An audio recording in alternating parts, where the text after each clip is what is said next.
కరీంనగర్ జిల్లా హుజూరాబాద్ పట్టణంలో మున్సిపాలిటీ పాలకవర్గ ఎన్నికల నేపథ్యంలో 144 సెక్షన్ అమల్లో ఉంటుందని హుజూరాబాద్ టౌన్ సీఐ కరుణాకర్ తెలిపారు.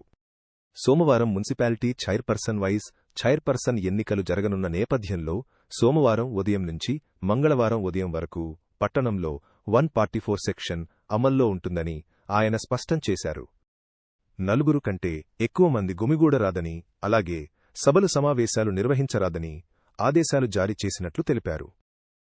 శాంతిభద్రతలు కాపాడేందుకే ఈ చర్యలు తీసుకున్నామని ప్రజలు సహకరించాలని సీఐ కోరారు.